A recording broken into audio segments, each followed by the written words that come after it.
Hi all, അസ്സലാമു അലൈക്കും. Welcome back to Silnas kitchen. ഇന്നത്തെ റെസിപ്പി നല്ല ടേസ്റ്റി ആയിട്ടുള്ള ഒരു അടിപൊളി നെയ്യപ്പത്തിൻ്റെ റെസിപ്പിയാണ്.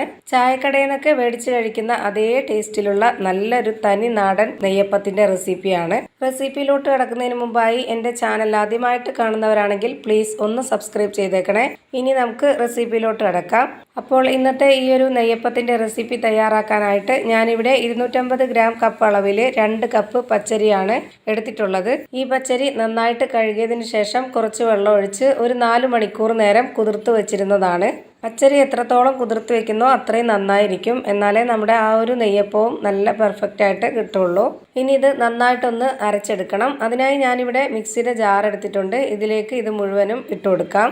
ഇതിലുള്ള വെള്ളമെല്ലാം ഊറ്റിക്കളഞ്ഞതിന് ശേഷമാണ് ഞാനിപ്പോൾ ഈ ഒരു ജാറിലേക്ക് ഇട്ട് കൊടുക്കുന്നത്. മുഴുവൻ അരിയും ഇതിലേക്ക് ഇട്ട് കൊടുത്തിട്ടുണ്ട്. ഇനി ഇതിലേക്ക് ഒരു 300 ഗ്രാം ശർക്കര 1.5 കപ്പ് വെള്ളത്തിലാണ് ഞാൻ ഉരുക്കിയെടുത്തിട്ടുള്ളത്. പച്ചരി അളന്നെടുത്ത അതേ കപ്പിൽ തന്നെയാണ് 1.5 കപ്പ് വെള്ളം വെച്ച് ശർക്കര ഉരുക്കിയെടുത്തത്. ഇപ്പോൾ ഇതിലേക്ക് മുഴുവനായിട്ടും ശർക്കര ഉരുക്കിയത് ഒഴിച്ചു കൊടുത്തിട്ടുണ്ട്.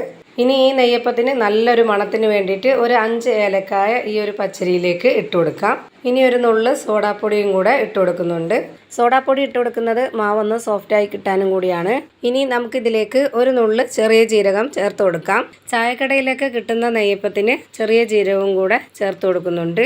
ഇത് ഓപ്ഷണലാണ്. ജീരകത്തിൻ്റെ മണം ഇഷ്ടമുള്ളവർക്ക് ചേർത്ത് കൊടുക്കാം, അല്ലാത്തവർക്ക് സ്കിപ്പ് ചെയ്യാം. ഇനി ഇത് നന്നായിട്ടൊന്ന് അരച്ചെടുക്കാം.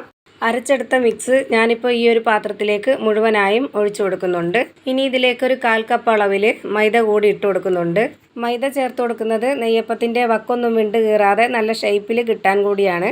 ഇനി ഇതിലേക്ക് മധുരത്തിനെ ഒന്ന് ബാലൻസ് ചെയ്യാൻ വേണ്ടി ഒരു നുള്ള് ഉപ്പും കൂടി ഇട്ട് കൊടുക്കാം. എന്നിട്ടിത് നന്നായിട്ടൊന്ന് ഇളക്കി യോജിപ്പിച്ചതിന് ശേഷം ഒരു 4 മണിക്കൂർ ഈ മാവൊന്ന് റെസ്റ്റ് ചെയ്യാനായിട്ട് മാറ്റി വെക്കുന്നുണ്ട്. ഈ മാവിലേക്ക് ശർക്കര ഉരുക്കിയതല്ലാതെ വേറെ വെള്ളമൊന്നും ചേർത്ത് കൊടുത്തിട്ടില്ല. ഇതാണ് ഈ മാവിൻ്റെ ഒരു കറക്റ്റ് പരുവം. ഇനി ഇത് റെസ്റ്റ് ചെയ്യാനായിട്ട് മാറ്റി വെക്കാം. 4 മണിക്കൂറിന് ശേഷം ഈ മാവൊന്ന് തുറന്നു നോക്കാം. ഇപ്പോൾ നമ്മുടെ മാവ് കറക്റ്റ് ഒരു പരുവത്തിൽ കിട്ടിയിട്ടുണ്ട്. ഇനി ഇതിലേക്ക് നെയ്യിൽ തേങ്ങ വറുത്തതും കൂടെ ഇതിലേക്ക് ഒഴിച്ചു കൊടുക്കാം. ചൂടാറിയതിന് ശേഷമാണ് ഈ തേങ്ങാക്കൊത്തും നെയ്യും ഇതിലേക്ക് ഒഴിച്ചു കൊടുത്തിട്ടുള്ളത്.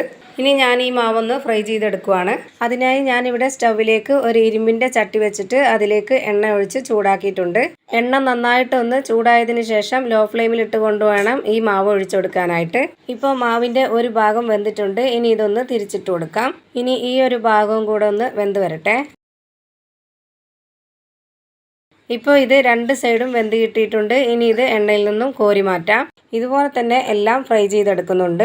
അപ്പോൾ നമ്മുടെ അടിപൊളിയായിട്ടുള്ള തനി നാടൻ രുചിയുള്ള നല്ലൊരു നെയ്യപ്പത്തിൻ്റെ റെസിപ്പി റെഡി ആയിട്ടുണ്ട്. ഇത്രയേ ഉള്ളൂ എൻ്റെ ഇന്നത്തെ വീഡിയോ ഇഷ്ടമായാൽ ലൈക്ക് ചെയ്യാനും കമൻറ്റ് ചെയ്യാനും ഷെയർ ചെയ്യാനും മറക്കരുത്. പുതിയൊരു വീഡിയോയുമായി വീണ്ടും വരും. Thank you for watching.